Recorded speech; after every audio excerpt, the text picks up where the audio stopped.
Yang saya hormati ini langsung mohon mangke Pak bagian donga ben dadi kiai teng mriki.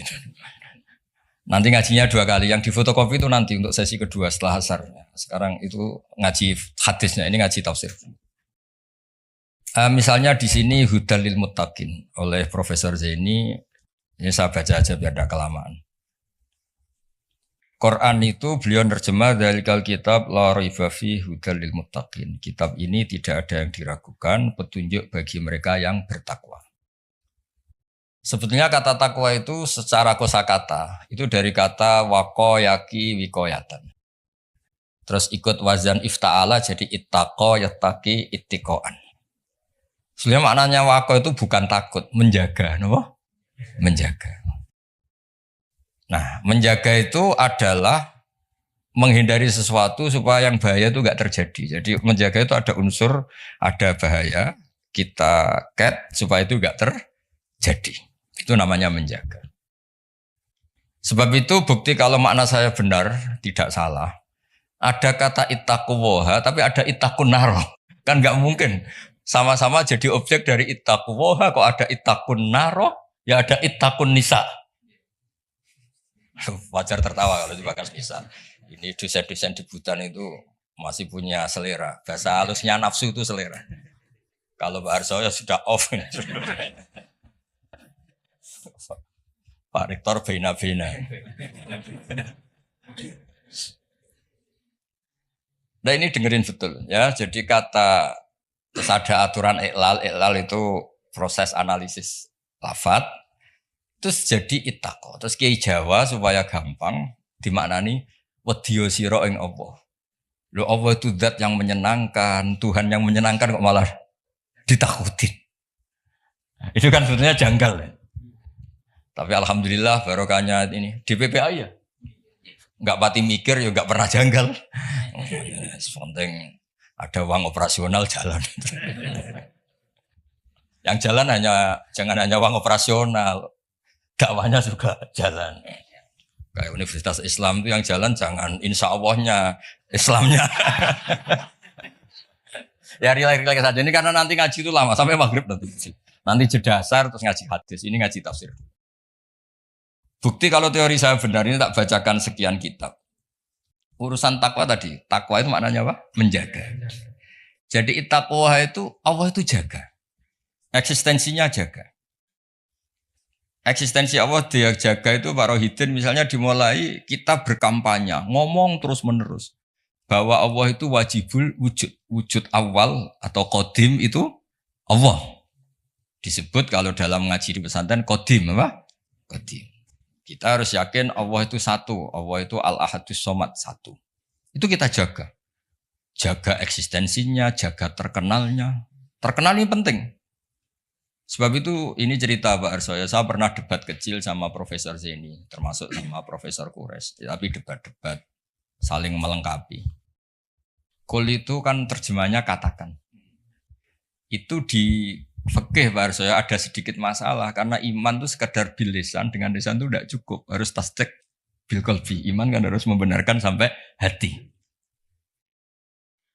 Tapi kalau orang membenarkan di hati tapi lesannya enggak ngomong, kan kita enggak tahu dia mukmin apa tidak.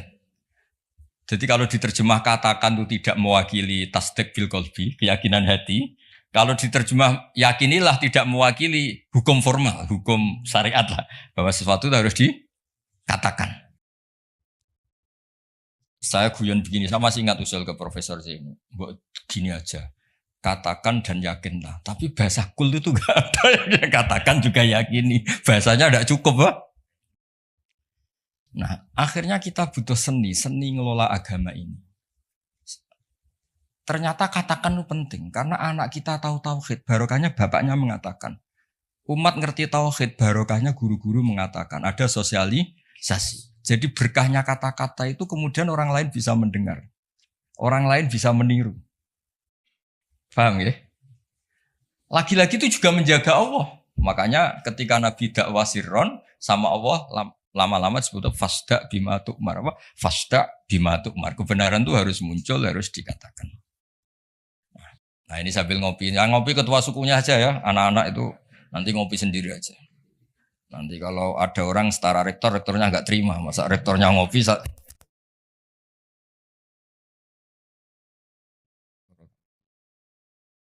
Kan. Makanya ada kata ittaqun nisa, jaga perempuan itu supaya jadi orang baik, ya, jadi objek pelecehan, supaya pendidikannya cukup. Tapi juga ada kata ittaqun nar. Ittaqun nar itu jaga diri kamu supaya nggak masuk neraka. Juga ada kata ittaqul fitan, kamu hindari fitnah-fitnah itu, prahara-prahara.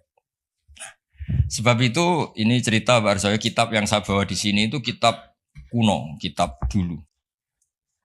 Itu di sini dijelaskan, ya saya baca ya, nanti otorisasinya ini kayak notulen ini, nanti Pak Fajar sama Pak Sadali ini. LC ini dulu kuliah di sana jauh ini. Semoga ngaji betul, tidak hanya lihat mumi. Gak usah diterangkan, kamu tuh kok hasut, biasa aja.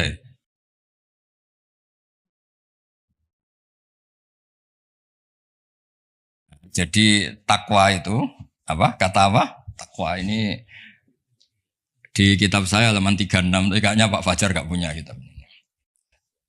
Saya baca dulu ya, nanti difinalisasi sama ini, biar difoto nanti ya teman-teman. Bismillahirrahmanirrahim, darajatut taqwa khamsun. Satu, ayat takyal abdu al-kufra, wadhalika maqamul Islam.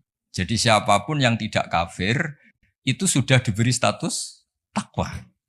Karena dia menjaga dirinya tidak kafir. Jadi orang Islam yang nggak sholat, yang perilakunya masih nggak melakukan kewajiban, itu punya sisi takwa, tapi baru takwa syirki, menghindari syirik, menghindari ateisme. Ya. Wadzalika maqamul Islam. Jadi sekedar bersyahadat, belum sholat, belum macam-macam itu juga takwa, tapi baru takwa dari maqam Islam, ya. Baru takwa dari kemusyrikan, dari. Ini saya persaksikan dulu biar difoto Pak. Yang foto kok apa dulu? Ahli IT itu. Ini santri saya mulai kecil, tahu-tahu jadi dosen UI. Gak ngerti-ngerti yang ngelola Islam. Waduh. Terus ketemu dari jatuh apa hukum ini? Di mana? Genam. Ini. Ya nanti kalau ingin referensinya minta tolong Pak Fajar ya, gratis ya. Kalau minta uang haram. Sudah ketemu? Tadi sudah perjanjian saya sama Pak Rektor sama Pak Harsoyo supaya otoritatif. Referensinya apa? Di foto. Nanti teman-teman bisa tanya. Nah, tanya terang lebihan Jarjo terus Bu Barno. Dan kesannya Islam kamu lebih baik. Terus wa ayat takyal ma'asiyah wal hurumati wa huwa maqamut taubah. Juga menghindari semua bentuk maksiat. Nah, itu sudah maqamut taubah. Memang dia menghindari hal-hal yang buruk. Terus ini yang ketiga yang naik kelas lagi wa ayat taqiya asyubuhati wa huwa maqamul wara. Bahkan hal-hal yang syubhat saja dijauhi. Meskipun enggak banget haram tapi sekedar remang-remang dijauhi.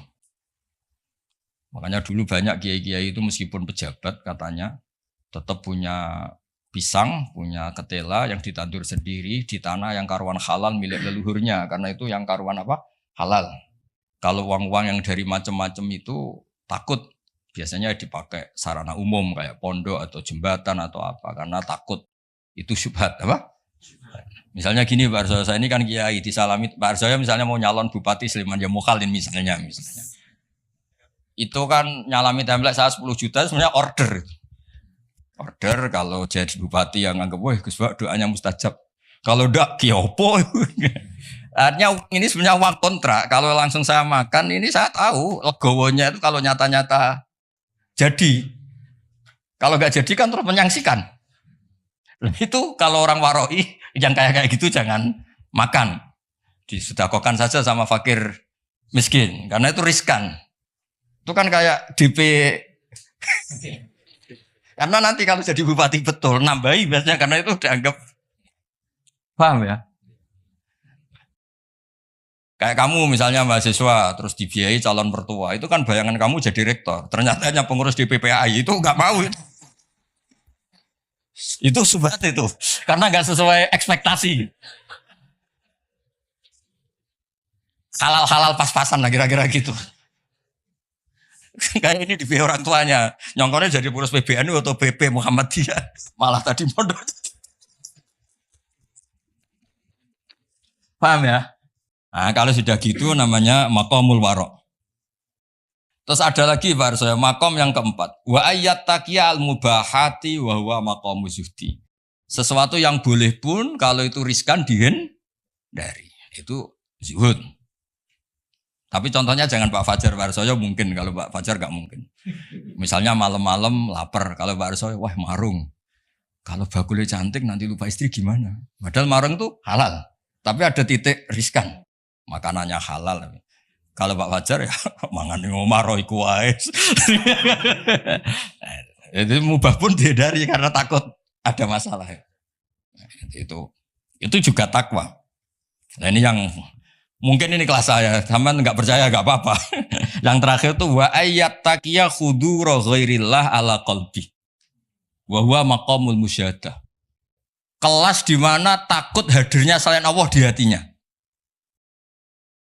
Jadi misalnya saya punya uang dikasih Pak Arsoyo, misalnya dikasih Pak Fatul Wahid atau dikasih mahasiswa. Nggak kepikiran kalau ini dari makhluk. Karena takut memberi ruang makhluk. Tetap semua rezeki itu dari Allah. Yang menggerakkan hati kamu ngamal ya Allah. Harta yang dipakai juga milik Allah. Wah itu sudah makom paling tinggi. Dia nggak nerima kehadiran selain Allah. Kalau di Quran itu ada ayat itu Pak Arsoyo. Kulillah sumadarhum fi khawdihim yal'abun. Kabeh ku mau ngelakoni. Kabeh itu Allah. Jadi Pak Fatul Wahid suatu saat kalau makomnya sudah kayak saya jadi rektor bukan karena saya profesor, bukan karir saya. Kabeh itu Allah. Kalau sekarang belum mau masih jumawa. Tapi suatu saat saya pasti mau ya. Pasti mau. Harus saya dulu pas rektor juga masih belum begini. Pak Sudanda ini sudah mau ke kelas nomor 5 ini apa? Menolak kehadiran selain. Ini milih yang mana ini anak-anak ini mahasiswa apa? Mahasiswa. Wah berarti data cek pas-pasan ini belum makom. Pokoknya ndak kafir dulu ya. Iya Pak Sedili ini pokoknya ndak kafir dulu urutannya. Muslim. Tingkat satu ya. Sudah nomor 1 apa tingkat 1? Tingkat 1. Bahasa kerennya nomor 1.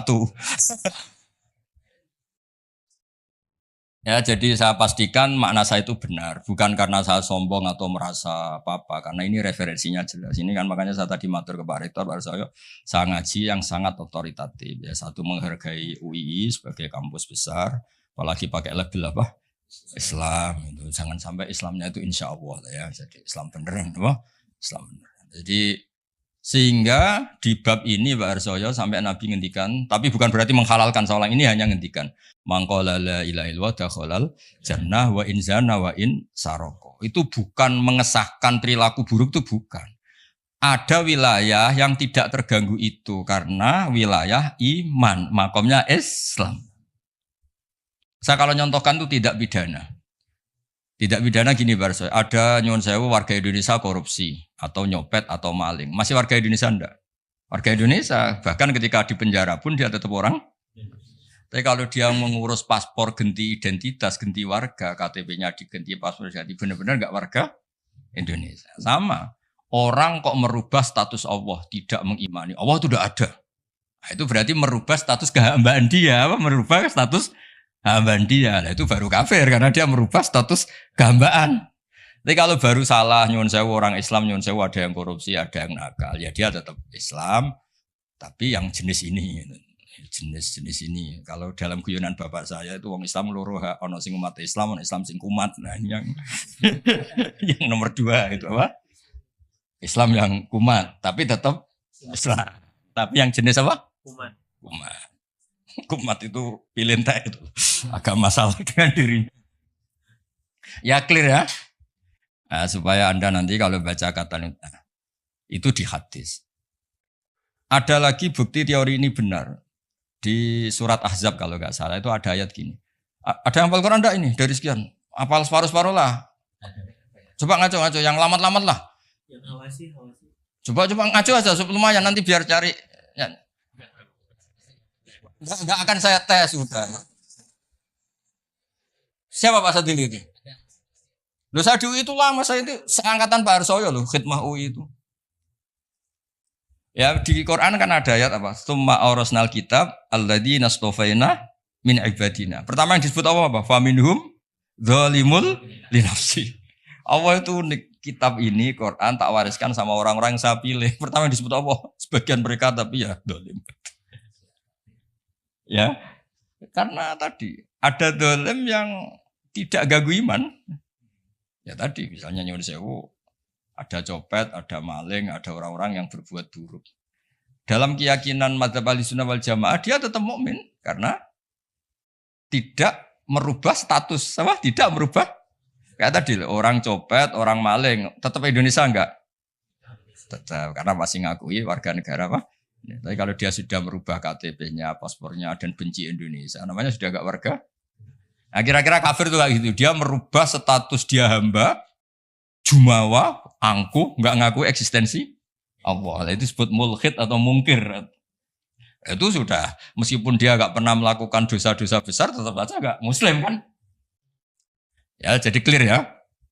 Jadi maknanya takwa sebenarnya maknanya apa?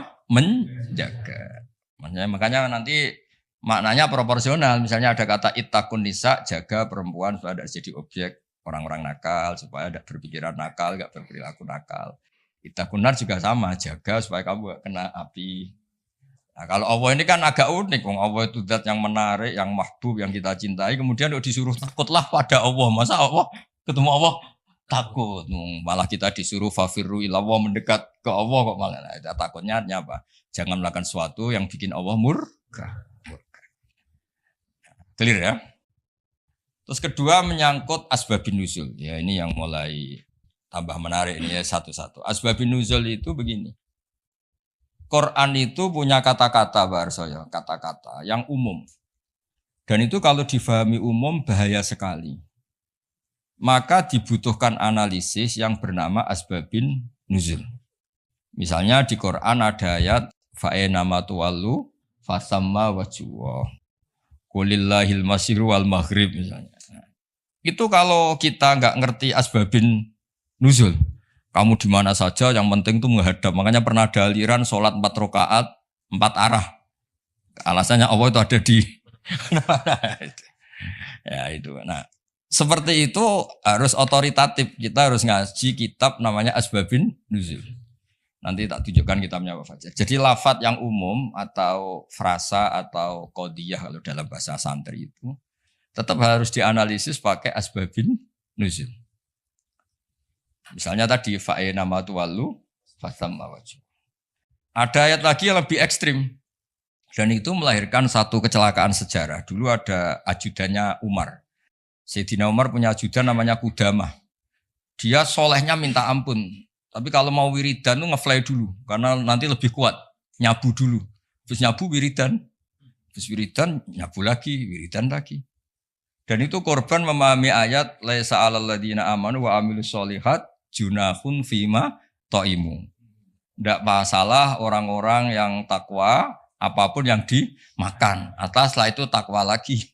Terus dia. Nah, itu kan ayat umum yang seakan-akan maknanya itu boleh. Nah, ini saya baca sebelum ya masalah asbabun nuzul. Ini supaya tahqiq saja. Saya percaya sampean percaya saya tapi biar otoritatif ya, biar apa? Otoritatif karena ini ngaji sama orang yang ya tadilah sama Islam beneran ini sama bukan Universitas Islam apa? Insyaallah. Wah, samu sembrono, kampus-kampusnya sendiri kok di istilahnya ikutnya partai itu asbabun nuzul apa? Asbabun nuzul itu masih awal di sini masih awal. Di sini ikutnya nanti tak tunjukkan Pak Fajar. Saya beri contoh ini tak baca dulu ya. Bismillahirrahmanirrahim. Sponsornya begini. Kenapa harus ngerti asbabun nuzul? Saya baca dulu ya. I'lam saat terusnya annal lafdhu qad yakunu aman wa yakumud dalil ala takhsisi. Lafadznya itu umum tapi orang tahu bahwa ini maknanya khusus atau kejadiannya khusus. Terus promosinya begini. Al-wuquf alal makna termasuk penting yang ngerti asbabun nuzul, kamu tahu yang digedaki wa izalatil iskal, dan itu menghilangkan kejanggalan. Di sini diterangkan misalnya wa min dzalika qaulu ta'ala fa inama tuwallu fa thamma wajhuh. Fa inna law tarokna wa madlulal lafdzi laqtata annal musalliya la yajibu ali istiqbalul qiblah safaron wala hadaron wa huwa khilaful ijma'. Falamma urifa sababu nuzuliha ulima annaha fi nafilatis safar au fi man shalla bil istihad wa bana lahul khata'u ala ikhtilafir riwayat fi dzalik. Jadi dulu pernah sahabat itu di hutan, misalnya kalau di Indonesia mungkin di atas Merapi gitu, ada sahabat 4, entah 5 gitu. Pak Harsoyo sholat milih kiblat yang beliau ijtihad. Pak Wahid juga gitu, saya gitu, Pak Fajar gitu, Pak Rohidin gitu. Setelah pagi, semuanya ternyata itu nggak ada yang benar. Yang benar pun faktor tepaan. Nah, ternyata karena itu ijtihad yang salah dan sudah berusaha ngerti kiblat, dan Allah akhirnya maklum, ya sudah tidak apa-apa, tidak usah ada, niat kamu juga menghadap kiblat. Nah, fa'ena matuwalu itu konteksnya itu, gitu ya, konteksnya itu. Kamu di mana saja menghadap, di situ ada ridho Allah. Jadi tidak ada hubungannya dengan pembolehan orang tanpa apa? Kiblat. Atau kedua, fi nafilatis safar. Nafilatis safar itu kalau orang punya hobi sholat. Ini yang nggak kebayang bagi kamu-kamu itu. Muka-muka kayak kamu itu nggak kebayang. Nabi itu saking senengnya sholat, ketika naik unta pun itu ya sholat. Dan nanti kiblatnya ngikuti arah unta atau arah perjalanan. Tapi gak kebayang tuh kalau satu libar, gak kebayang. Sholat subuh aja disiram air istrinya. Di kampus ngurusi Islam, di rumah wah. Ngurusi istri aja gak bisa. Ya, jadi seperti itu penentunya adalah asbabin nuzul apa? Penentunya adalah asbabin nuzul. Jadi misalnya diterjemah itu begini. Ya, apa tadi? Fa'ena matwallu fathamma wajhu. Itu kan kesannya tadi. Kesannya itu kayak kita bebas gitu apa? Kayak kita apa? Bebas. Tapi ternyata yang dikehendaki itu adalah kiblat dalam konteks orang tersesat atau orang yang di safar. Ya jelas ya. Jadi ini terus saya baca di kitabnya ini. Fa'ena matwallu fathamma wajhu. Itu konteksnya hanya itu saja. Konteksnya nafilatis safar. Nabi saking senengnya sholat itu adalah sampai ketika naik unta pun inginnya sholat. Tapi untuk sunat tuh ya, jangan untuk fardu ya. Kalau untuk fardu sebagian ulama rata-rata bilang itu iadah. Kalau untuk apa? Fardu. Terus atau orang bingung. Makanya di kitab fikih itu ada bab begini Pak Fajar. Al istihad la yunqadu bil istihad. Itu termasuk contohnya itu ada orang, satu orang sholat 4 rakaat dengan 4 arah. Jadi adalah sekarang kepikirannya sana kiblat. Rakaat kedua rubah sana. Sampai dijajal semua. Karena dia berusaha menemukan kiblat, Allah ngapresiasi. Sholatnya itu dianggap sah. Karena dia sudah berusaha mencari kiblat. Nah, ayat-ayat seperti itu konteksnya adalah masalah asbabin nuzul. Bukan punya makna umum yang terus orang bebas tanpa apa? Kiblat ya, yang bukan berarti orang terus bebas tanpa apa? Kiblat. Ya, clear ya? Biar sampean ngerti. Nah, begitu juga seterusnya ada ayat Baharsoya inna sofal marwata min sya'airillah. Itu kan terusannya itu agak ekstrim. Kamu yakin nggak sa'i di sofa marwah itu wajib apa sunat? Wajib kan? Bahkan rukun. Tapi redaksinya Quran itu saya mencari di terjemah ini Fajar di ayat Baqarah 158. Nah, biar orisinil. Baqarahnya 158. Sofa dan marwah termasuk syiarnya Allah. Terus Allah ngendikannya itu agak ringan. Maka kalau kamu kaji, kalau sa'i ya nggak apa-apa. Kalimatnya fala junah itu nggak apa-apa. Kesannya kan bisa ya, bisa tidak. Sudah ketemu. Kegiatan. Sesungguhnya Sofa dan Marwah adalah termasuk sebagian syiar Allah. Maka barang siapa yang berhaji atau umroh, tidak ada salah baginya untuk bersa'i di antara keduanya. Tidak bersalah kan? Padahal hukumnya sa'i itu sekedar tidak bersalah apa harus? Ya. Terus yang fa'ena matwalu terjemahkan 115 itu waca terjemah. Aku maca suhu kok maca terjemah. Fatimah. 115 orang. Yang Pak Enak Matu lalu satu mau. Kamu ya nggak apa-apa, sadar ini bukan nganggur. Walillahil masyriqu wal maghrib fa aina ma tawallu fasamma wajhullah. Sadili itu nama mursyid toriko terkenal, macam gue Sadilian. Tapi nggak ini. Yang toriko Sadilian terkenal. Jadinya gini itu nggak. Artinya milik Allah timur dan barat, kemana saja kamu menghadap wajah, disitulah Allah ada. Sungguh Allah maha luas dan maha mengetahui. Udah, terjemahnya bawa aja nanti tak tunjuk. Ayatnya tenang aja, tidak usah nyari kamu tanya. Tak kon golek ayatnya yang nganti sesuk urip meneh mati sesuk mari meneh ra ketemu. Jelas ya kalau menurut terjemah itu kan riskan bahwa orang bisa berpaham sholat itu kemana saja kan. Nah kalau fala junah itu kasusnya gini. Memang awalnya kasus, makanya saya tidak bilang asbabil wurud, tapi memang asbabil kasus. Dulu di antara rahasia kenapa sih Nabi itu 16 bulan, kila 17 bulan. Pokoknya terpaut satu, kalau enggak 16, 17. Di semua riwayat ahli hadis. Saya ulang lagi, di semua riwayat. Nabi itu disuruh Allah itu menghadap ke Baitul Maqdis. Baitul Muqaddas yang di Palestina itu. Karena itu kiblat Ibrahim. Di situ ada sokhroh yang dulu dipakai Mi'raj. Itu sirinya, rahasianya. Kalau tadi Pak Rektor bilang asror tadi. Rahasianya adalah di seputar Ka'bah itu ada 360 arca berhala. Sehingga Nabi kalau menghadap Ka'bah mau tidak mau otomatis juga menghadap berhala. Nah, di Safa dan Marwah kan dekat Ka'bah. Itu ada arca atau berhala namanya Isaf dan Nailah. Ya namanya siapa? Isaf dan Nailah. Berhalanya namanya Isaf dan Nailah, bukan Sadali dan Fajar, ingat loh. Isaf dan Nailah. Ya ini relax saja biar. Nah, ketika Islam datang dan tidak membolehkan yang berbau gituan, itu terus mereka, ya Rasulullah kita ini mau tidak mau harus sa'i karena kita ini umrah atau haji. Tapi harus melewati Isaf dan Nailah. Itu gimana? Apa dibatalkan saja kewajibannya? Ya pertanyaannya itu apa dibatalkan saja? Karena harus melewati dua berhala tadi. Terus Allah menurunkan ayat, ya sudahlah ngitung yang hak saja. Yang hak adalah bahwa Safa dan Marwah faktanya adalah termasuk syiarnya Allah. Jadi ngitung itu hak. Maka kalau di situ terpaksa ada Isaf dan Nailah, nggak apa-apa. Maksudnya nggak apa-apa itu nggak menggugurkan kewajiban saya. Nggak apa-apa itu maksudnya diabaikan, Pak. Ya. Diabaikan. Yang diabaikan berhalanya. Berhalanya.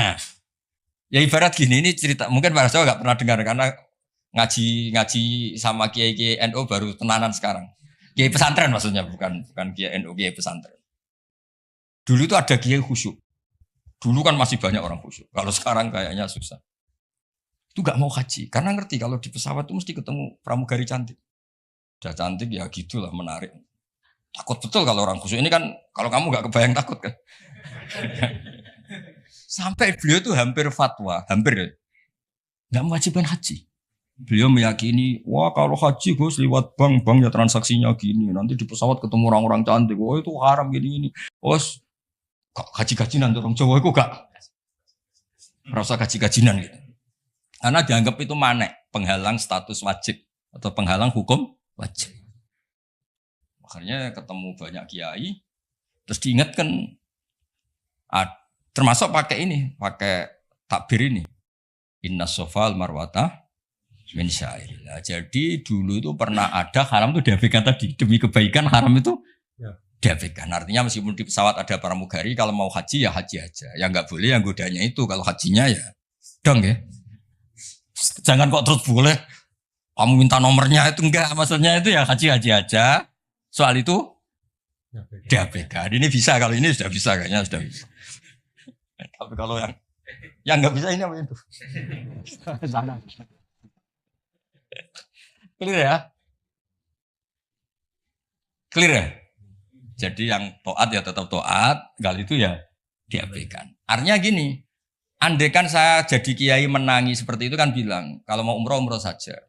Tapi itu gue harus ketemu perempuan-perempuan cantik gini. Ya itu diabaikan saja, tidak mengganggu kewajibannya. Nah sama, Ya kira-kira gitu loh. Jadi fala junaha itu tidak apa-apa. Sudahlah tetap sa'i saja, abaikan yang tadi. Jangan terus itu mengubah kewajiban.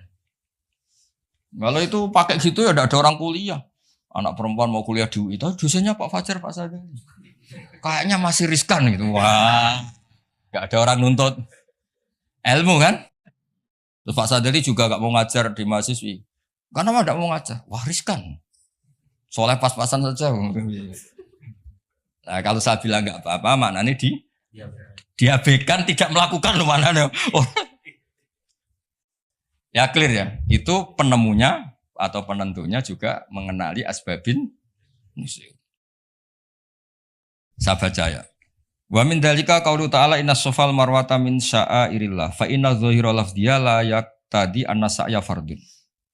Ya, kalau melihat secara lafaz kan sa'i itu berarti tidak fardu karena Allah hanya bilang tidak apa-apa. Nah, terus walhasil wa qadrat Aisyatu ala Urwah fi fahmi dzalik bisa babi nuzuliya. Wa huwa anna sahabata ta'assamu dari kata asima ya. Asima itu dosa ya. Ikut wazan tafa'ala jadi ta'assama apa?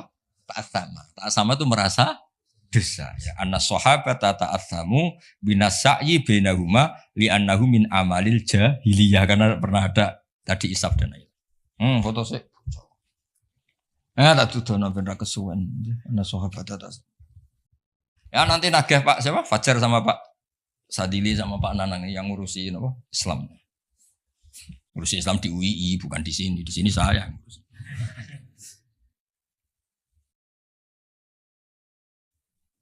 Udah. Ya clear ya. Jadi terus sekarang masalah nasa mansuh ini kan clear tentang muqaddimah apa? Ilmu apa? Tafsir. Nasa mansuh itu kelihatan datar, tapi itu urgen sekali. Karena agama sebagai aturan ya, atau solusi, mau tidak mau kan bersentuhan dengan hukum sosial. Yang tidak akidah. Saya tadi sudah matur Pak Arsoyo. Agama yang tidak akidah itu kan bersentuhan dengan hukum sosial. Kalau yang akidah jelas Allah itu satu, la ilaha illallah wahdahu la syarikalah kalau sosial. Saking bersentuhan dengan sosialnya itu Pak Fathul Wahid. Imam Syafi'i itu punya istiadat begini Pak Arsul. Ketika Nabi misalnya sodakoh atau zakat pakai kurma atau pakai susu kering misalnya. Sodakoh atau zakat. Atau dulu ngamal pakai dinar. Pakai apa? Dinar. Itu langsung dianalisis kutil balad. Pokoknya makanan pokok zakat itu ngambil makanan pokok. Berarti di Indonesia pakai apa? Beras. Ketika Nabi sodakoh pakai dinar, langsung dianalisis pakai saman, yaitu alat tukar atau uang yang sah. Jadi kamu tidak usah memaksakan mentang-mentang anut sunat Rasul, terus kamu makan kurma, terus bisa mencret. Terus mentang-mentang sunat Rasul, saya tidak pernah sodakoh, karena sekarang nggak ada dinar. Nabi kan sodakohnya pakai dinar, medit ya alasan. Kalau mau kikir saja, tidak usah punya alasan. Lama Pak Arzo nggak jadi wakaf tanah. Karena Nabi gak pernah wakaf tanah di Sleman, wakafnya di Mekah. Oh ini kan tanahnya di Sleman. Lama-lama ada orang gak sholat, Nabi sholatnya kan di Mekah, kita kan di Indonesia. Bisa rusak semua kalau ya pakai mersiskan sunnah Rasul. Itu ada analisis. Nah, itu juga yang menjadikan kenapa harus ada ulama usul fikih. Orang yang bisa menganalisis, apa bisa? Misalnya begini, saya beri contoh di bab haji. Nabi itu domisili di Medina, karena di Medina itu melewati Dzul Khulaifah yang sekarang disebut Bir Ali. Maka mikotnya Nabi ya dari Bir Ali. Tapi kalau orang Yaman ya dari Yalamlam. Atau orang Indonesia rata-rata terbang lewat Yalamlam. Mungkin orang tertentu di kawasan Jirona ya Jirona. Ada yang dari Tanim, ada yang dari Juhfa. Jangan mentang-mentang kamu orang Indonesia ikut sunnah Rasul terus memaksakan dari Indonesia di atas Yalamlam mohon niat apa? Ihram. Enggak, saya nanti aja dari Berali. Nabi kan dari lama-lama enggak ada orang berani nampak di Sleman. Nabi kan hidupnya di Medina kok. Sleman. Hadisnya mana? Nanti panjang. Analisis itu penting supaya orang itu proporsional. Apa orang itu? Itu juga bagian dari ulumul Quran. Ulumul Quran. Sehingga kalau kamu nuruti persis, misalnya begini, saya pernah ditanya. Ini saya, Pak Arsoyo, Pak Fathul Wahid, kalau naik Innova atau naik mobil, kan mesti dongo. wis soleh lah dadi tak alani mesti mergo wis soleh nang kowe lali kok numpak terus untuk gratis mangkat kabeh ngono. Kalau yang soleh-soleh gini itu kan kalau naik ya subhanalladzi sakhkhara lana hadza wa ma kunna lahu mukrinin wa inna ila rabbina munqalibun. Itu jelas di Quran tuh wal khaila wal bighala wal hamira wal khaila wal bighala hamira. Jelas yang dicontohkan di situ ya kendaraan itu ya unta, khimar, kuda. Dan karena yang dikendarai itu hewan, dulu Allah bayangkan juga litas tahu ala duhuri, kamu naik di punggung hewan itu, sumatazkuru ni'mata rabbikum idastawaitum alaihi wa taqulu subhanalladzi sakhkhara lana hadza. Terus kamu sekarang naik pesawat, naik Innova. Ini kan tidak kuda. Ini kan tidak unta. Jadi enggak usah doa itu karena doa itu untuk apa? Naik kuda atau ya kacau semua kalau gitu. Makanya dibutuhkan ilmu namanya usul fikih. Usul fikih itu kira-kira analisis. Yang dilakukan Nabi itu jenis ubudiyah makhdoh sehingga nggak bisa dinego. Atau jenis produk sosial. Atau jenis, nah kalau produk sosial ya tadi sudah musyawarah sama Pak Arsa tadi ya kontekstual atau apa kondisional namanya produk apa. Nanti lama-lama gini, pakai jangan Nabi dulu nggak pernah pakai. Bid'ah itu. Ya, panjang nanti ceritanya Pak. Ya, jadi seperti sekarang kembali ke nasab mansukh. Kenapa saya terangkan ini dulu? Karena begini. Ada ayat yang berlawanan 180 derajat sekalipun. Kalau masih bisa dianalisis karena produk sosial, itu kategorinya tidak nasab mansukh. Kecuali sudah nggak bisa dianalisis pakai analisis tadi. Misalnya begini Pak saya. Ada ayat itu qatiluhum. Kalau ketemu musuh itu beranikan kamu berani perang. Duel. Tapi ada ayat fa'fu anhum wasfah, abaikan saja, maafkan saja. Dan sama-sama pernah terjadi. Nabi, sahabat dulu dipakai bal-balan Abu Jahal di Mekah, enggak melakukan perlawanan. Tapi setelah periode Madinah, melakukan apa? Perlawanan. Kata banyak ulama, seperti itu golekane jong bab nasaman ini. Seperti itu produk analisis. Ketika Nabi lemah dan jumlahnya baru 6, baru 10. Kan nggak mungkin ada perintah boleh perang atau harus perang. Karena ini nggak realistis. Oh. Apa? Nggak realistis. Sehingga ayat-ayat Makkiyah rata-rata ya produknya fa'fu anhum wasfa. Maafkan saja. Ya. Paham ya? Tapi ketika di Medina udah punya orang gagah berani, sahabat-sahabat Ansor jumlahnya besar, komunitasnya besar. Terus digobal-balan menengahnya kan ya lucu. Oh. Lucu kan? Lucu. Itu kan ada konteksnya Pak. Ada konteks. Kalau seperti itu maka nggak perlu dianggap ayat fa'fu anhum wasfah dinasah pakai ayat perang misalnya. Ya sama lah seperti pertama orang Indonesia didatangi Belanda nggak tahu apa-apa zaman agresi lah zaman dulu agresi. Bisa apa? Terus banyak yang terpelajar, banyak ada yang bisa jadi pilot, tentara sudah terbentuk, kiai-kiai komunitasnya besar ya melakukan apa? Perlawanan. Tapi nggak perlu kamu katakan perlawanan itu satu hal yang harus karena ini Belanda penjajah. Daerah sekarang peradaban begini kan yang ada kerjasama kan. Tapi dulu karena mereka datangnya musuhi, ya kan itu kan urusan kondisi ya. Ya kondisional nggak bisa disamaratakan. Ya. Nah, saya baca ya masalah nasab mansukh itu. Nasab mansukh itu komentarnya harus persis seperti saya ini, itu baru benar. Kalau enggak rapati benar. Ayat yang berlawanan tadi, jika konteksnya itu bisa dianalisis kondisional, maka masalahnya bukan nasab. Nasab mansukh itu ralat hukum. Nah, kalau yang enggak kondisional kayak tadi, Nabi pernah menghadap Baitul Maqdis, terus dipindah ke Ka'bah. Sampai sekarang ya harus Ka'bah. Dulu iddah ketika orang ditinggal mati suaminya, pernah iddah itu 1 tahun. Wasiyatan li azwajihim mata'an ilal hauli ghaira ikhraj. Berarti pernah iddah berapa? Setelah itu dinasah ya tarabbas nabi anfusihinna arba'ata asyuriw wa asyra. Jadi 4 bulan 10 hari. Nah, itu nasab mansukh karena enggak bisa dianalisis secara apa? Sosial. Ini kalau baca ya, yang bisa dianalisis secara sosial. As-salisu ma umira bihi li sababin summa yazulu sababu. Kal amri khinad du'fi atau khinad du'fi wal qillati bisabri was-safhi. Summa nusikha bi ijabil qital. Wa hadza fil haqiqati laisa naskhon. Apa laisa naskhon karena bisa dianalisis asal usulnya. Nah ini biar difoto itu apa ini? Mulai ini umiro li sababin ini. Foto dulu nanti biar ada yang tanya.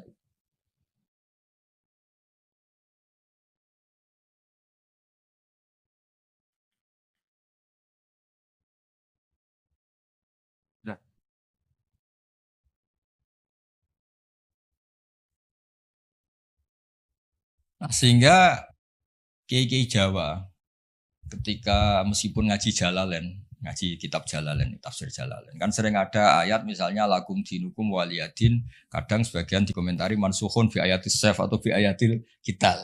Itu kiai Jawa tidak ada yang ikut meskipun mereka baca kitab karena ngerti konteksnya Wah. Ya, misalnya kita dulu ketika Jepang datang ke sini itu memang jajah ya kita bilang ada revolusi jihad, misalnya resolusi jihad, ada resolusi jihad. Dulu Mbah Hashim, Mbah Ahmad Dahlan juga sepakat melawan penjajahan, apa ngelawan? Jadi ketika di kesini studi banding atau kesini tukar ilmu ya nggak ada masalah kan? Bahkan di Quran sudah diumumkan wa in ahadum minal musyrikin astajaruka ya fa'ajirhu hatta yasma'a kalam Allah. Ya, kalau ya kan ya tadi konteksnya beda. Ya konteksnya itu kemarin saya jagongan itu saya sama Pak Alwi Shihab, adiknya Pak Kures, kan dulu pernah Menteri Luar Negeri. Kata beliau, sekarang Gus ngomong rekonsiliasi cek susahnya, alasannya ngenang masa dulu. Nah, masa dulu ya ada yang sekarang nggak mau. Dulu pernah kan ada istilah zaman dulu, pernah sedikit konflik dengan Malaysia, Pak Karno bilang ganyang. Nah, masa sekarang kan ya jelas enggak itu. Tapi kan konteksnya beda. Dulu Mbak Hashim, Mbak Madalan bilang resolusi jihad. Ya sekarang kan enggak. Malah anak-anak ini nunggu ada beasiswa ke sana. Enggak belajar malah dulu ayah Amsterdam. Oh, bal-balan. Apapun itu kan hal yang seperti itu kategorinya itu ma'uzila li sababin apa ma'uzila li sababin. Jadi hilangnya bukan karena hukum nasa mansuh, tapi karena sebab yang berbeda. Saya tadi jagoan Pak Marsoyo dulu tuh orang kiai-kiai termasuk buyut-buyut itu ngaramkan orang pakai pantolan ya, pakai celana, pakai apa itu dasi, karena itu londo itu. Mantas sababi komen bahwa minum ya pernah kan ada era gitu. Lah sekarang rektor Universitas Islam Indonesia pakai celana, pakai dasi, londo itu kalau dulu tuh. Sekarang enggak. Sekarang kalau pakai sarung malah dianggap wow, masalah itu. Kecil saya masih ingat orang pakai sarung tuh nggak dianggap sunat karena dulu katanya cerita dulu uang sing nganggo sarung kalah upiok kalah terus kemulan turun yang rondan. Dari dulu pernah lo ya tak cerita kuno dulu tuh orang kalah main doh ini seksinya banyak ini kan. Dulu sarung pernah ya nasibnya gitu pernah ya. Sekarang saja sarung jadi simbol pakaian apa santri dulu gak ya masih ingat ya cerita itu. Upiok kemulan main kalah kemulan tidur dia mah. Ya terus jangan bilang, oh ini sarung simbol orang kalah apa? Main kalah judi gitu. Jangan, sekarang konteksnya beda. Nah itu nggak perlu kamu analisis pakai nasa. Maksudnya kalau suatu saat Anda baca ayat yang konteks maknanya kok beda sama sekali, nggak langsung boleh dianalisis itu nasa mansuh. Bisa saja konteksnya beda. Ya kira-kira gitu harusnya. Jadi di sini redaksinya ma'umiro bihi li sababin summa yazulus sabab. Saya contohkan tapi Pak Fajar enggak usah tersinggung. Misalnya kenapa sih Nabi itu banyak yang poligami? Orang di nikah Nabi itu bangga. Mertuanya ya bangga, iparnya ya bangga. Umatnya ya bangga. Saya tak tahu yang kamu nikah itu bangga apa enggak poligami. Sehingga dulu namanya Juwairiyah itu dulu ketangkep ketika perang. Itu orang Banil Mustalik itu bencinya sakpole sama Nabi. Kelompoknya Nabi juga benci sama Banil Mustalik. Setelah Juwairiyah itu dinikah Nabi, semua tawanan sahabat yang di Banil Mustalik dilepas. Azharu Rasulillah, ini keluarga besan. Yang sahabat juga ngelepas Banil Mustalik karena keluarga Bunyainah cara sekarang itu keluarga besar. Nah, maksud saya cerita saja, ada usaha itu gak usah cerita. Cerita aja cerita, maksudnya cerita. Kalau kamu poligami itu kira-kira istri kamu, mertua kamu, ipar kamu bangga apa? Maksud saya bukan masalah boleh tidaknya. Kalau bolehnya boleh, lelaki itu boleh nikah berapa? 4. Loh, bukan berarti. Enggak, maksudnya kalau kamu merasa sunat-sunat banget itu perlu dipertanyakan di bolehnya boleh. Tapi kalau merasa apa? Sunah-sunah banget itu konteksnya itu dong ya. Sudah usah diterusin, itu banyak enggak siap. Inginnya yang di belakang tuh kalau boleh boleh aja, Gus, enggak usah catatan-catatan kan gitu. Ya sudah, pokoknya ini ngaji rileks ya. Sekarang ini masih ada waktu 30 menit. Sekarang tentang mukjizat. Karena ini yang paling panjang itu tentang apa? Mukjizat. Saya sengaja saya letakkan di akhir. Saya baca takbir orisinilnya dari hadis Rasulullah SAW di Shahihul Bukhari. Ya, saya ulang lagi di kitab Shahihul Bukhari. Nah, di kitab Shahihul Bukhari nomor hadisnya itu 4981. Kamu sudah hafal berapa? Ya, nomor hadis berapa? 4981. Di antara kebanggaan Rasulullah SAW itu beliau ngendikan, tidak ada nabi kecuali dikasih ayat atau mukjizat yang spektakuler. Kayak Nabi Musa kan bisa kayak simsalabim, mukul belah laut terus kering. Nabi Soleh juga batu besar ngeluarin onta. Ngeluarin onta, keren. Onta kok keluar dari batu besar. Ajaib lah. Nabi-nabi dulu itu aja. Tapi yang agak-agak, kalau boleh dibahasakan, agak-agak gak rasional itu satu, Pak Rasul. Saya punya kitab namanya Al-Husulul Hamidiyah. Itu pinternya bukan main yang ngarang. Saya gak pernah jadi rektor, Pak. Tenang saja. Gak, tetap keren jenengan karena pernah jadi rektor. Itu pinter toh gak jadi rektor.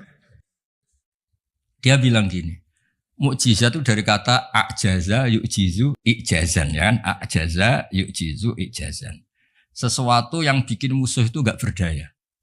Berarti fahuwa mu'jizun, fahuwa mu'jizun. Berhubung wakeknya perempuan karena ayat itu kan mu'annas. Akhirnya mukjizatun. Ini masih punya sisa-sisa, dulu ngaji lama ini di Kudus. Enggak tahu jadi begini. Dulu lama ngaji di sini. Ya, berarti mukjizat apa? Sesuatu yang bikin musuh itu enggak berdaya. Nah, sekarang kata kitab yang saya baca tadi, ketika tidak mampu, ya Fir'aun dan kawan-kawan mampu enggak punya tongkat untuk membelah laut? Enggak mampu kan? Umatnya Nabi Soleh mampu enggak ngeluarin unta dari batu besar? Enggak mampu. Nah, kalau sekedar enggak mampu, siapapun enggak mampu bikin burung. Juga enggak bisa bikin lautan. Kenapa enggak bisa bikin lautan, enggak dianggap mukjizat? Ketika Allah bikin laut ya mukjizat, bikin burung ya. Mereka enggak bisa loh bikin orang kayak kamu gini kan enggak bisa. Nah, umatnya Nabi Pak Arso itu dilatih. Yang namanya mukjizat itu ayat apa saja. Terciptanya langit dan bumi, gunung, Semeru sampai gunung Jogja, Merapi. Semuanya itu mukjizat karena itu ayat Allah yang orang enggak akan bisa bikin. Sebab itu mukjizat Rasulullah itu dianggap paling rasional karena enggak usah nunggu yang dahsyat-dahsyat yang. Jadi cara Nabi Muhammad kok ketemu Nabi Musa gejolakane kira-kira gini. Musa mukjizat kok ngenteni ono ngono barang. Memangnya orang bisa bikin ayam, bikin pitik, bisa bikin nyamuk. Kan sama-sama berstatus mukjiz, sesuatu yang orang lain enggak bisa. Makhluk enggak bisa. Lah umatnya Nabi itu enggak dilatih yang gitu-gitu, dilatih inna fi khalqis samawati wal ardi waqtilafil laili wa nasabdur wal fulki sampai kabeh la ayati liqaumi yaqilun. Kalau kamu punya akal tuh semua sudah mukjizat. Ngapain sih mukjizat kok nunggu gitu-gitu gitu. Clear ya?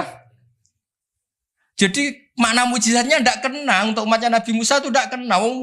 Untuk ngakui lemah saja kok nunggu pertunjukan. Bikin rambut aja kan ya ndak bisa. Untuk ngakui Allah dijaya saja kok nunggu pertunjukan. Harusnya keseharian kita juga sudah ada pertunjukan Allah yang menunjukkan kita ini tidak siapa. Makanya di kita disebut wa ma min dabatin fil ardi wala ta'iri yatiru bi janahihi illa umamun amsalukum. Inna fi khalqis samawati wal ardi satrusnya la ayatil liqaumi yaqilun. Enggak usah. Wa min ayatihil lailu wan naharu wasyamsu wal qamar. Semuanya itu sudah mukjizat, enggak usah nunggu. Nah, ini saya baca ya. Pak ngaji ini kondang. Saya baru ini ngaji seterhormat ini didampingi rektor sama sekretaris pembina badan wakaf. Kayaknya nanti kalau Mungkar Nakir ketemu saya, wah ini kayak hebat. Kenapa? Ngaji aja ditunggu rektor terus. Tapi tadi pas beliau nunggu saya, Pak Arso makom saya sudah yang kelima tadi. Tidak boleh hadir selain Allah. Jadi ya sudah. Akhirnya saya bilang, ini Allah sendiri yang mendatangkan, ini Allah sendiri. Sudah gak penting semua. Wah, kalau pakai makom kelima saya tidak terima kasih. Menolak kehadiran selain Allah tadi. Makomnya sudah kulillah, jumadarhum fi khawdihim. Kalau kamu masih butuh Pak Rektor, nak menurut diangkat jadi dosen. Pak Fajar juga butuh, dulu dosen gak tetap, gara-gara kroninan terus jadi dosen tetap. Gak apa-apa lah, ini cerita guyon aja, tapi agak bener. Nah, kamu masih butuh kan? Kamu butuh kenal rektor butuh gak? Oh butuh sekali kan. Badan wakaf butuh sekali, gak ngucur dananya bisa ditarik. Tadi Jogja sini bisa ditarik. Kalau makom saya tadi yang kelima tadi menolak hadirnya selain Allah. Itu makom musyahadah. Tapi saya tidak usah tetap syariat. Maturnuun. Saya baca ya. Kata Nabi, sabda Nabi, ma minal anbiya'i nabiyun illa u'tiya minal ayat ma misluhu amana alil basar. Ini di hadis Bukhari. Ikutnya juz 4. Wa inna ma kana alladhi utitu wahyan awhahu wa ilayya fa arju an akuna aktsarahum tabi'an yaumal qiyamah. Semua nabi itu punya mukjizat yang dahsyat. Tapi itu tidak ada apa-apanya dengan mukjizat saya. Mukjizat saya itu Quran dan saya berharap dari mukjizat yang rasional ini kemudian pengikut saya yang terbesar. Nah, itu komentator sarahnya ini Fathul Bari dikarang oleh Ibnu Hajar al-Asqalani. Pengarangnya itu kelahiran Gaza. Gaza itu kelahiran Gaza. Ya, jadi Bukhari itu kitab Sahih Bukhari itu pengarang sarah paling terkenal itu Fathul Bari. Pernah dengar toh? Dengar toh ya? Ya, itu tak bacakan. Komentarnya bagus di sini. Saking bagusnya nanti di itu Hajar ya di foto. Komentarnya begini. Kenapa begitu ya? Kira-kira gitu. Pertanyaannya kenapa begitu? Ini rasional sekali cara analisisnya. Annal mukjizat al-madiyata kanat khisiyatan tusyahadu bil absor kana qati sholeh wa asa Musa. Wa mukjizatul Qur'ani tusyahadu bil basirah. Fayakunu mayyatabi'u li ajliha aksar. Li annal ladzi yusyahadu bi ainir ra'si yang qaridu bingkira di musyahidihi. Walladzi yusyahadu bi ainil aqli baqin yusyahidu kullu man ja'a ba'dal awal mustamirran. Foto dulu, engko tak terang. Nah, iki sing khisiyah boleh khisiyah.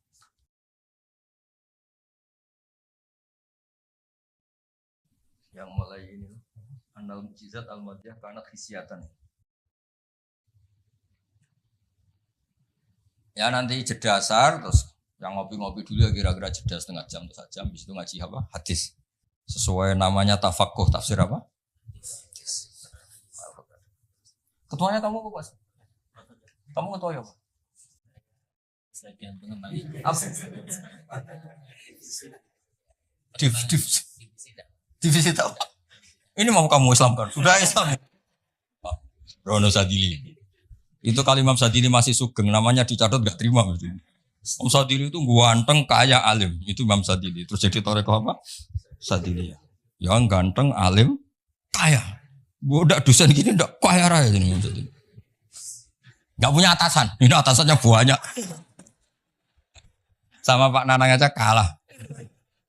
Nanang kalah sama Pak Fatwa Akhir. Allah itu kalah sama badan wakaf. Ribet dunia.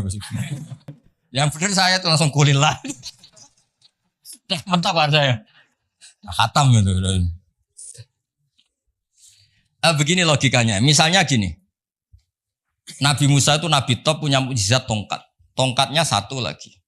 Misalnya dipakai Pak Fathul Wahid tidak bisa tak pakai saya. Dipakai ini tidak bisa dipakai itu. Karena hanya satu. Itu pun nggak ada jaminan kalau yang pakai kamu itu mandi.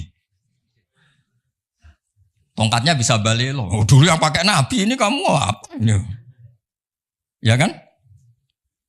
Tapi kalau mukjizat Quran, logika yang dibangun itu terus menerus. Misalnya begini, saya nyontohkan pekerjaan dan saya bosan. Ini dengerin betul. Allah itu ketika ngeritik sesuatu yang tidak nyata disebut batil. Batil itu beda dengan maksiat. Maksiat itu perilaku sosial yang salah. Tapi kalau batil itu sesuatu yang enggak nyata, apa? Misalnya gini, orang nyembah makhluk, nyembah Namrud atau Fir'aun. Mentuhankan Fir'aun itu sesuatu yang enggak nyata. Yang benar Fir'aun itu manusia bisa mati dan nyatanya mati. Berhala Lata Uzza itu patung. Patung itu Tuhan apa batu? Batu. Quran bilang gini. Qul ja'al haqqu wa ma yubdi'ul batilu wa ma yu'id. Hak itu nyata dan batil itu tidak pernah memulai dirinya. Yubdi'u itu memulai dari kata bada'a. Bada'a ya beda'u, ikut wazan af'ala jadi abda'a yubdi'u. Kebatilan itu tidak bisa memulai dirinya sendiri. Pernah enggak 1 tambah 1 8? Enggak pernah kan? Nah, sekarang begini. Kemudian Islam yang datang dengan tauhid. Bahwa sesuatu dimulai dari angka 1. Terus misalnya dilawan. Enggak lah. Yang pertama itu angka 2, yang pertama itu angka 3, yang pertama angka 4. Nyari pasarnya enggak bisa. Pasar akal sehat enggak bisa. Sesuatu kok dimulai dari 4, dari 3, dari 2 itu nyarinya enggak ketemu. Karena barang batil atau tidak hak itu enggak pernah nyata. Makanya saya pernah ketika diminta Pak Arsoyo tausiah lah. Saya di Badan Wakaf saya pernah cerita Imam Amudi itu guru matematika. Ketika beliau meninggal, murid-muridnya janggal. Ini guru saya masuk surga enggak karena guru matematika. Kayak kamu janggal ini Pak Rektor ini masuk surga enggak karena penggawaian itu jedasinan celananan. Tapi ternyata semua itu demi apa? Islam. Ternyata Imam Amudi pas di alam roh itu, kamu enggak harus percaya cerita ini, bisa aja kamu enggak percaya. Enggak penting maknanya, enggak penting ceritanya, enggak penting. Tapi sama Allah sama siapa takfirnya? Ya Amudi istadilla bi wahdaniyati bi khadrati mal. Istadilla ala wahdaniyati bi khadrati malaikat. Karena malaikat itu udah komplain. Ternyata malaikat yang komplain kita itu banyak. Malaikat ini ada di beberapa hadis.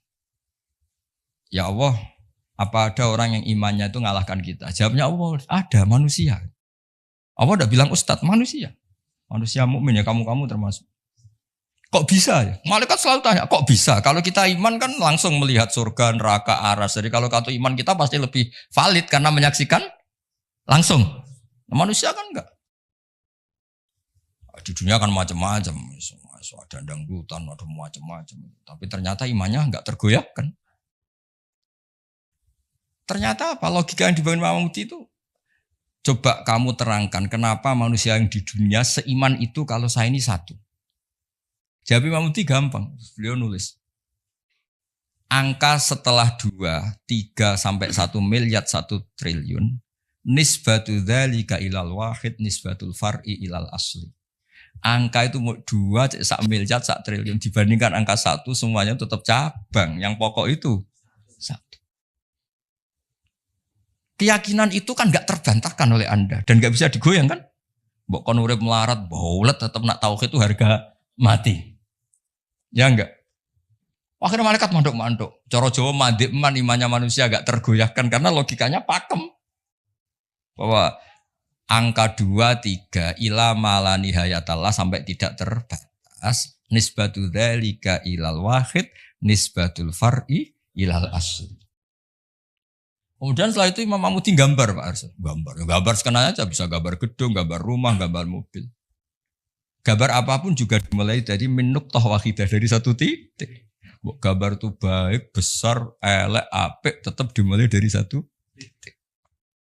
Nah, makanya Quran dimulai dari Bismillah sebagai isyarat semuanya dimulai dari nuqtatil wujud yaitu Allah Subhanahu wa ta'ala. Nah, mukjizat ini yang dimiliki umatnya Rasulullah sallallahu alaihi wasallam. Misalnya kita bela Nabi itu poligami atau orang-orang soleh poligami. Belanya gampang karena pakai rasional. Ngerumat orang satu apa? Ngerumat perempuan satu hukumnya apa? Baik kan? Ngerumat yang baik loh maksudnya bukan ngerumat tak. Ngerumat perempuan satu yang baik hukumnya apa? Baik. Kalau 2 lebih baik. Logika loh udah usah dipikirkan. Ini kan cerita orang baik bukan cerita kamu bukan. Orang baik, ngerumat perempuan 1 baik. Jadi apa? Baik. Ngerumat 2. Nah, sekarang tinggal waliannya. Kamu 1 saja kamu terlantarkan. Melantarkan orang 1. Dosa. Orang 2. Lebih dosa. Itu kan. Jadi meskipun Anda tidak berani poligami, membela bahwa kenapa sih nabi-nabi dulu poligami, gampang logik. Ya gitu. Tapi harus kamu praktekkan. Kamu nggak orang baik gitu maksud saya. Tapi untuk membela secara rasional tuh gampang. Ya orang baik ngerawat orang satu, baik ngerawat orang dua. Dah ya. Sekarang yang kamu menerantarkan orang satu, dosa dua, dosa. Jelas ya. Jadi makanya agama ini dibela sama Allah dengan status liqaumi yaqilun liqaumi yatafakkarun. Enggak usah pertunjukan kayak mujizat tadi, intinya agama ini enggak perlu pertunjukan Nabi Muhammad terus ngomong. Lah kalau gitu kasihan kiai-kiai yang sekarang. Misalnya, saya percaya kalau kamu ketua DPI asal bisa terbang ke Mekah. Ya repot kalau. Saya percaya kamu rektor Universitas Islam asal bisa Gunung Semeru kamu pindah, Merapi kamu taklukkan. Wah ya repot kalau ukurannya gitu-gitu terus ya. Cukup ukurannya pakai hukum sosial. Hukum sosial itu piye? Alladzina yunfikuna fis-sarra wa dharra. Ketika kita longgar ya mudah sedekah, ketika susah pun mudah sedekah. Rumus yang kedua apa? Termasuk wal kadhiminal ghaidha. Coba sistem sosial itu yang menyelamatkan itu satu, wal kadhiminal ghaidha. Kalau emosi itu dikendalikan. Coba andaikan Pak Waktu Wahid ketika jadi dosen, kalau emosi nabrak mahasiswa, kalau emosi nendang mahasiswa, enggak akan jadi rektor, di penjara. Berarti yang menyelamatkan karirnya apa? Wal kadhiminal ghaidha. Sebagian hadis nerangkan apa? La taghdab faradada miran faqala. Pak Arso juga sama, kan beliau dulu ketika sekedar dosen sudah nampari mahasiswa, enggak akan pernah jadi rektor. Sudah di penjara. Saya jadi kiai meskipun kata orang banyak salim terus nuabuk ikon langsung gagal jadi kiai. Artinya apa? Rumus sosial Quran dimulai yang penting kumpul sosial itu dermawan, yunfikuna fis-sarra wa dharra. Terus hukum sosial lagi wal kadhiminal ghaidha. Kalau kecewa itu mudah memaafkan, bisa nyimpen wal afina. Coba semua tidak perceraian ya barokahnya wal afin mudah memaafkan. Kalau semua orang ngungkit-ngungkit yang enggak penting-penting, masalah semua kan satu Indonesia. Aslinya gini, Islam tuh ngatur peradaban tuh logis aja. Saya kalau nyontohkan gini, kamu di Jakarta, merantau di Jakarta atau di Thailand atau di mana saja, dan Anda melakukan sama teman kamu yang kamu cari zaman berteman itu, kenangan kamu sebagai yunfikun, orang yang memberi, al yadul ulya khairum al yadis sufla. Mampir ku pede. Misalnya ku itu konco jenis Parmin di Jakarta atau di Thailand. Ketika kamu kenal di Kudus, kamu sering ngamal, kalau kecewa ya tidak main tampar. Kamu mampir pede ndak? Pede. Coba kalau kebalikannya, ketika Parmin di sini kamu tamparin, setelah itu kamu kikir, mau mampir itu gak ada pede. Ternyata aturan pede juga diatur. Ketika Quran memulai cerita orang baik apa? Alladzina yunfikun. Yunfikun itu yang melakukan infak. Hubungannya dengan orang lain itu kalau bisa memberi. Kalau enggak bisa, ya paling enggak ganggu. Makanya Nabi ngendikan izzat fima indanas yuhibbakan nas. Kalau kamu enggak tukang ganggu harta orang lain pasti disenangi manusia. Kamu didolani teman yang enggak akan pinjam motor kamu, mobil kamu kan tenang. Tapi kalau orang yang pelanggan minjem, waduh. Jadi intinya andaikan peradaban itu dibangun begini kan enak. Contoh terakhir lagi mukjizatul Quran. Ada ayat walau kunta fadhdhan ghalidhal qalbi lan faddu min khawlik. Dimulai ayat fabima rahmatim minallah lintalak. Muhammad gara-gara kamu sayang sama umat, kamu bersikap lemah lembut. Dan andaikan kamu itu bersikap kasar, maka orang akan bubar. Lan faddu itu mesti bubar. Lanya li taukid, lan faddu mesti bubar. Nah, kata Ibnu Khaldun dalam mukadimahnya ngedikan gini. Hadaddin, agama ini datang dengan rasionalitas peradaban. Bukan mentang-mentang dengan mukjizat. Hada Rasulullah man uyida bil kauni kulli. Ini Rasulullah orang yang punya kekuatan alam raya, bisa melibatkan Jibril, Israel, Mikail, bisa melibatkan semua malaikat untuk menolong agamanya. Tapi Allah cerita agama ini diterima karena Nabi itu bersifat rauf, sayang, rahim, lemah lembut. Misalnya gini, ini mokal tapi tak cerita. Misalnya Pak Fajar itu bisa terbang ke Mekah. Kamu darah nih wow gak? Wow kan? Ternyata pas mau kamu hormati ke tua boy plang. Bilang wo apa jancuk kira-kira saja. Enggak jujur saja. Ini masalah ilmu hak gak usah. Enggak ada gunanya kan prestasinya terbang ke Mekah. Wo kamu hilang ya. Padahal jelas dia bisa terbang ke Mekah, temu MBS gitu. Muhammad bin Salman itu yang enggak ngaruh. Yang pengaruh adalah sifat lintalahu bil mu'minina raufur rahim. Juga gitu. Ini rektor, ini ketua badan wakaf, ini presiden, ini kiai besar. Yang ngaruh adalah sikap kasih sayang. Ketika itu dilanggar, lan faddu. Kamu hormat sama rektor, sama saya, misalnya kiai besar. Tapi misalnya pas kiai hormat, tua, aku ikut bal-balan, satu. Mesti tuntas apa? Clear ya? Maksudnya gini Warzo, ya mukjizat itu yang nyon sewu ditawarkan Rasulullah, yang diwasiatkan, yang disuruh pakai pegangan, ini loh Quran. Pegang sebagai peradaban, sebagai akidah, sebagai perilaku. Ya, makanya mukjizat Quran mustamirah, karena peradaban ini enggak terkalahkan. Mustamirah. Tapi kalau peradaban kok tongkat gitu kan terus repot sih. Dipakai apa? Dibilang enggak mukjizat ini milik Nabi Musa, pas kita pakai ternyata enggak mandi karena pemakainya kita. Jadi kalau mukjizat Quran kan jelas. Ilmu logikanya ketika Tuhan Isa kena kan tadi. Angka 23 dibanding angka 1 adalah nisbatul far'i ilal asli. Angka peradabannya kena. Poin peradaban kena hubungan dengan orang lain. Al-yadul ulya khairun minal yadis sufla. Jelas ya? Termasuk hubungan dengan istri. Allah tuh bayangkan hubungan dengan istri itu tidak baik-baik saja. Itu uniknya Quran. Di Warsa itu Quran itu bayangkan hubungan dengan istri itu tidak baik-baik saja. Wa ashiruhunna bil ma'ruf. Itu urusannya orang fa'in ahbabtumuhunna. Fa'in karihtumuhunna. Karena Allah itu saking pinternya. Namanya kumpul itu mesti ada masalah. Makanya bayang kalau ada masalah. Dan kamu sedang gak suka. Mbok yo mikir hal yang kadang kamu gak suka itu hikmahnya besar. Jadi Quran itu membangun peradaban dengan segala asumsi. Asumsinya adalah yang tidak kita inginkan. Fa'in kari tumuhun. Makanya kita dilatih senam otak. Wa asa antuhibbu syai'an padahal bahwa syarrul lakum. Waliannya juga wa asa antakrahu syai'an wa huwa khairul lakum. Kita tidak pernah tahu. Dan itu akhirnya itu yang menyelamatkan kita. Coba yang menyelamatkan kamu apa? Berpikir positif kan? Dan itu aturannya Quran. Saya tuh pernah baca kitab. Dan itu kebetulan ada orang yang minta nasihat saya. Saya habis baca kitab itu. Dia ketika kaya raya jabat temannya banyak. Ketika miskin jadi buruh temannya tidak ada yang main. Dia ngeluh. Wah ini orang munafik semua. Ketika saya jatuh gak ada yang kesini. Dan dia sudah jadi buruh bikin bata itu. Bikin batu bata itu. Terus tak bilang malah bagus gitu. Kalau teman-teman kamu datang, terus kamu ditonton pas dibentak-bentak majikan, malah kamu malu tuh. Jadi Allah bikin kultur itu bagus. Kalau miskin, jatuh nggak ada yang main. Kalau main kamu malah jadi tontonan. Oh iya Gus, baru tertawa-tawa. Jadi di balik yang kamu tidak suka itu ada kebaikan. Makanya Imam Syafi'i saya sering cerita di mana. Imam Syafi'i itu ada orang ketemu beliau cium tangan hormat, setelah di luar maki-maki. Sapi gini. Terus ada yang lapor. Orang yang tadi cium tangan engkau, yang hormat engkau di luar maki-maki kamu. Imam Syafi'i tertawa-tawa. Loh kamu diceritain ini kok tahu? Baguslah berarti sawi bawah. Di depan saya ada berani. Dianggap enteng saja.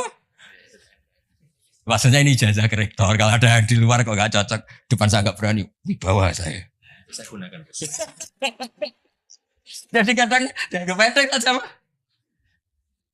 Terus diceritain lagi. Oh, ini separuh kampung kamu itu gak suka sama kamu. Jadi Imam Syafi'i, baguslah. Yang gak suka itu pasti gak pernah utang itu. Gak pinjem-pinjem itu. Yang masalah itu yang suka. Orang kalau gak suka kan gengsi mau pinjem, mau ngutang. Artinya dianggap hikmahnya itu. Jadi sesuatu yang kamu kadang gak suka itu hikmahnya besar. Misalnya kamu punya istri, merengut yang ngamuan. Bagus itu. Nak guya-guya, beong lanang dia pusing juga kamu kan. Ya intinya itu Allah ngajari kita senam dakwasa untuk ibu syai'au wa syarrul lakum. Kadang wa asa antakrahu syai'a wa khairul lakum. Terus kita berkesimpulan gimana? Wa ya'lamu wa antum la ta'lamun. Sudahlah kita sebagai manusia yang lemah berkesimpulan yang tahu itu apa. Kita tahu apa? Kita tahu apa. Nah, hal-hal gini yang menjadikan Quran itu abadi. Ya ini sebelum asar tak bacakan takbir lagi ini di kitab Itqan. Ini lebih bagus, lebih ekstrim. Itu tadi kitab Fathul Bari yang barusan tak baca Pak Fajar. Kalau ini dari kitab Al-Itqan. Itqan itu spesialis tentang ulumul Quran. Ini kalau mau Pak Arso ya. Wa aksaru mu'jizati hadhil ummah aqliyatun li farati dzakaihim wa kamali afhamihim. Wa li anna hadhi syari'ata lamma kanat baqiyatan ala safahatid dahri ila yaumil qiyamah khussat bil mu'jizah al-aqliyah al-baqiyah. Jadi agama ini karena akan dipakai sampai kiamat, maka agama ini harus logis. Karena ini yang bisa menyelamatkan. Misalnya gini logis, ketika saya hubungan dengan Pak Fathul Wahid baik-baik saja, karena hubungannya saling manfaat. Dan Islam mengharamkan madharati ke orang lain, merusak orang lain, merusak sarana umum. Dan itu yang menyelamatkan peradaban adalah Allah gak suka perilaku apa? Merusak. Kita di mana-mana akan baik-baik saja kalau kita tidak merusak hanya orang lain. Terus Allah cerita lagi, wa yuhibbul muhsinin, misalnya inna wa yuhibbul muhsinin. Kita hidup di mana saja kalau kita ihsan pasti baik-baik saja. Enggak usah pakai mukjizat tongkatnya Nabi Musa tuh, mentang-mentang go tongkat ngalor ngidul, pakai akek Sulaiman misalnya, enggak usah. Yang menyelamatkan kita itu peradaban yang dibangun Allah Subhanahu wa taala. Nah, cari-cari foto Amit Pak Fajar. Nah, ini mulai itu.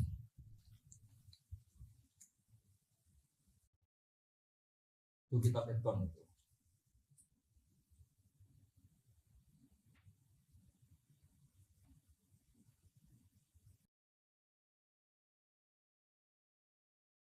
Ya, jadi kalimatnya itu ya kalimat di kitab Itqan ini jelas khussat bil mu'jizah al-aqliyah. Jadi kamu tidak usah terbang ke langit untuk tahu kalau Allah itu Esa. Juga ada harus coba saya ceritain Pak Harso. Ini di sini ada kalimat itu betul-betul sadis, tapi sadis yang baik. Wa aksaru mu'jizati Bani Israil kanat khisiyatan li biladatihim wa qillati basaritihim. Dasar bodoh, mukjizat agak wow itu gak ngandel. Misalnya contoh barang gini, andai kan Anda jadi Nabi Musa, Anda akan ya jadi rektor aja agak susah apalagi jadi Nabi Musa. Nabi Musa itu pernah debat Pak Arso sama Fir'aun. Pertama debat itu lucu, Nabi Musa kan disuruh Allah datang ke Fir'aun. Terus dia cerita, Fir'aun kamu harus nyembah Allah, Allah itu Rabbul Alamin. Kata Fir'aun, Tuhan kamu itu siapa kalau gitu? Ya Rabbul Alamin, Rabbus Samawati wal Ardi yang nuhani langit dan bumi. Dari Fir'aun gini, terus manggil Haman, Haman itu ajudannya. Jangan dibahasakan arsiteknya, nanti tersinggung ini yang arsitek. Sebenarnya Haman itu kan arsitektur. Iya kan? Enggak usah. Jangan terus arsitektur berarti jabatannya. Wah, jangan. Ya, ini arsitektur yang Islami ini. Kata Fir'aun. Ini contoh bahwa akal dengan dasar itu menang akal. Saya ulang lagi, akal dengan dasar itu menang akal. Kata Fir'aun gini. Saya jalan-jalan kemana-mana setahu saya yang dituhankan saya. Karena dia pakai contoh fisik. Khisyah itu fisik yang bisa diindra. Ma'alim tulakum min ilahin huiri. Saya jalan kemana-mana ternyata yang jadi Tuhan itu saya. Nah terus akhirnya Nabi Musa bilang Tuhanku yang menguasai langit. Fir'aun malah kurang ajar lagi bar saya. Haman sini. Ibnili sorkhan. Ya Haman ibnili sorkhan la ali abluhul asbab. Asbab as-samawati fa'attali'a ila ilahi Musa. Haman, saya bikinkan piramida yang tinggi. Saya mau ngintip Tuhannya Musa. Padahal Nabi Musa tahu, meskipun diintip juga gak kelihatan kan. Jadi Nabi Musa, saya saja gak pernah lihat, apalagi kamu. Nah itu kan masalah kalau betul sudah bikin piramida. Gak tahu ini pas kuliah belajar apa lihat piramida, gak tahu. Nah, kan masalah. Gara-gara orang Bani Israel memaksakan semuanya itu khisyah. Ukuran nyata ndak itu apa? Khisyah, fisik gitu. Nah, ini khisyah. Ternyata apa Pak Arso? Yang bisa mengalahkan Fir'aun itu logika yang dibangun Nabi Musa. Makanya di alam roh itu Nabi Musa itu ditanya sama Allah. Musa, keinginan kamu yang belum kesampaian apa? Menjadi umatnya Rasulullah Muhammad. Kenapa? Karena itu rasional Pak. Tapi enggak kuliah di UI, andekan nyata jadi enggak mau tetap. Aku yakin orang Bani Israel gengsinya tinggi, enggak mau tetap dia. Dia tetap jadi umatnya Nabi, tetap saja enggak mau kuliah apa? Sok Nabi direktori, enggak Nabi kan enggak mau. Yang bisa mengalahkan apa Pak Arso? Ini cerita nyata, pentingnya rasional. Dasar sama rasional itu menang. Kan pertama debat. Tuhan kamu itu siapa? Rabbus samawati wal ardi wa ma bainahuma in kuntum muqinin. Fir'aun masih belum kalah. Debatnya depan umum, ada ajudan-ajudannya ada. Jangan bilang ada pembantu rektor, jangan ada ajudan-ajudannya. Kalau ada waktu rektor nanti rektornya berarti mewakili. Wah, bahaya itu kalau contoh itu. Nah, ternyata jurus yang menang itu jurus rasional. Nabi Musa bilang gini, Rabbukum wa rabbu abaikumul awwali. Yang nuhani nenek moyang kamu. Wah, langsung kepikiran. Orang di sekelilingnya langsung yaktumu imanah, langsung menyembunyikan yang menuhani nenek moyang kamu. Wih, nak Fir'aun Tuhan, mbah-mbahe pangerane sapa ya? Ini kan ada tanggal lahirnya, Tuhannya itu ada surat kelahirannya, ada tanggal. Iya. Katanya ini gimana yang babanya tidak bertuhan kan? Itu menjadikan waqala rajulun mu'minun min ahli fir'auna yaktumu imanah. Karena rasional itu bisa menjadikan orang sekeliling Fir'aun terus iman. Jangan Fir'aun itu geblek tenan macam. Wong karuan dekne lahir di bapak di mbak terus bapak itu pangerane. Leluhurnya Tuhannya siapa kalau Tuhannya dimulai dari dia? Akhirnya banyak yang diam-diam itu iman. Berarti apa? Jurus menjelaskan yang dahsyat mulai melibatkan piramida ternyata kalah dengan jurus rasional. Nah, makanya apa mukjizatnya hadil mah khussat bil mu'jizah al aqliyah al bagiyah. Nah, moga Pak Fajar foto gak lewat Pak Fajar lewat kula niki luwih keren niki. Nah, niki kata-kata yang ini aja yang langsung apa? Khussat bil mu'jizah. Ini ya. Kata-kata khussat bil mu'jizah al aqliyah al bagiyah.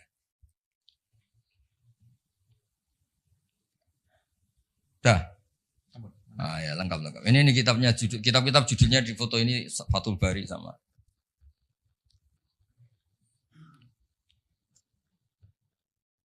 Ya nanti jeda sekitar mungkin 1 jam. Ya 45 menit lah. Aman ngopi-ngopi kalau ada makanan dimakan. Kalau enggak ada. Saya jagungannya kan sudah kasepuan. Saya ini termasuk Dewan Pembina sama Pak Rektor, Pak Arsoyo, kamu ya sama anak-anak muda itu sudah. Lah Pak Fajari Benahuma bisa kesana kesini. Benahuma itu kalau di Quran la ilaha illa wa la ilaha illa. Tahu-tahu itu jenis apa itu?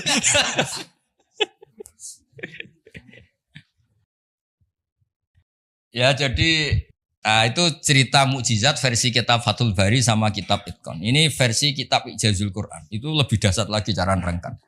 Ini yang ngarang Abu Bakar Al-Bagilani. Ini mbah gurunya Imam Ghazali. Imam Ghazali itu punya guru namanya Imamul Haromen.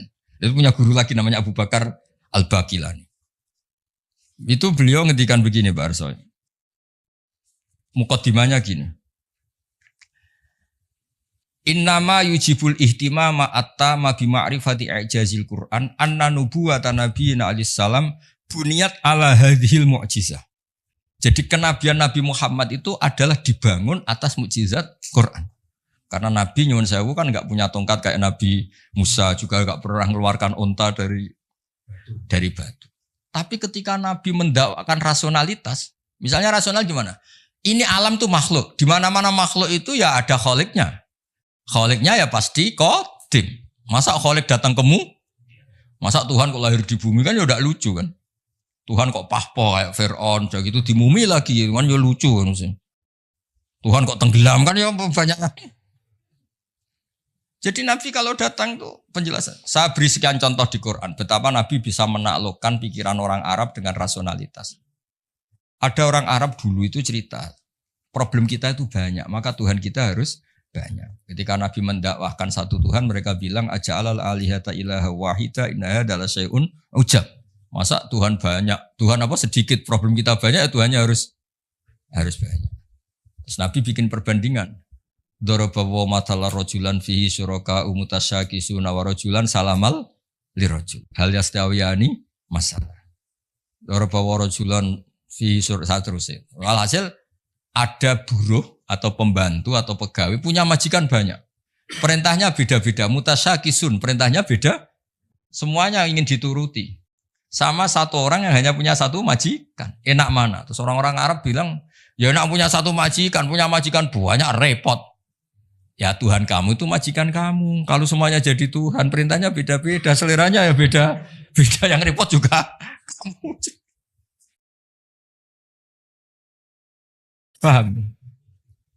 Contoh lagi rasionalitasnya Quran.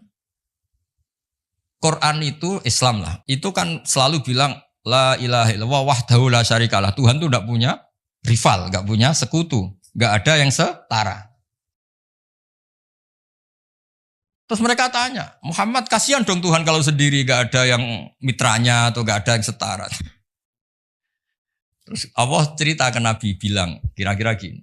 Saya ini ketika enggak ada langit bumi ya sendiri yang menciptakan semua enggak tahu.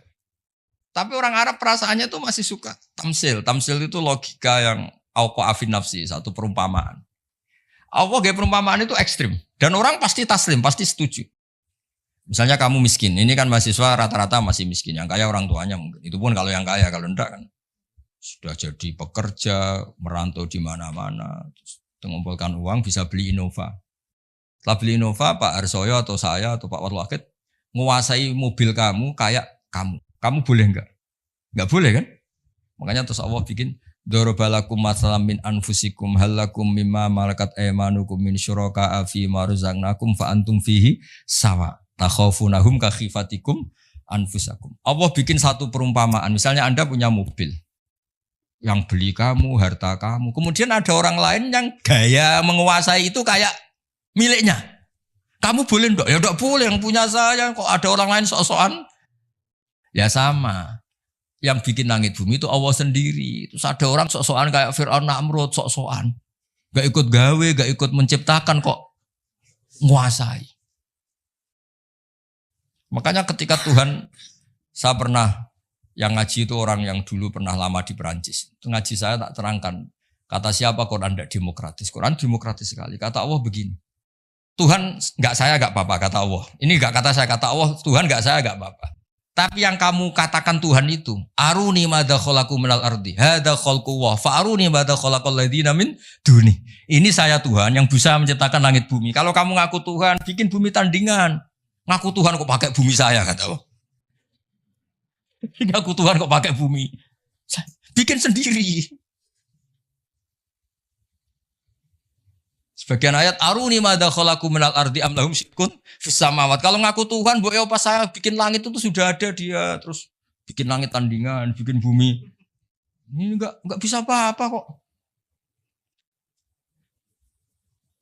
Lah ya, agama ini dibersamai Quran, dibarengi Quran yang ngawal iman kita ila yaumil kiamah. Makanya tadi khussat bil mu'jizah al-aqliyah. Jadi tidak pakai fisiyah tapi bil mu'jizat al-aqliyah. Ya kira-kira gitu. Doanya nanti habis ini asar sholat. Yang mau jamak tadi sudah jamak. Yang mau ngopi-ngopi terus nanti ngaji apa? Hadis. Ya yang di buku itu ngaji hadis. Nanti ini sebuah sareh itu ya, mungkin sekata dua kata sekapursi dari Pak Aceh. Monggo.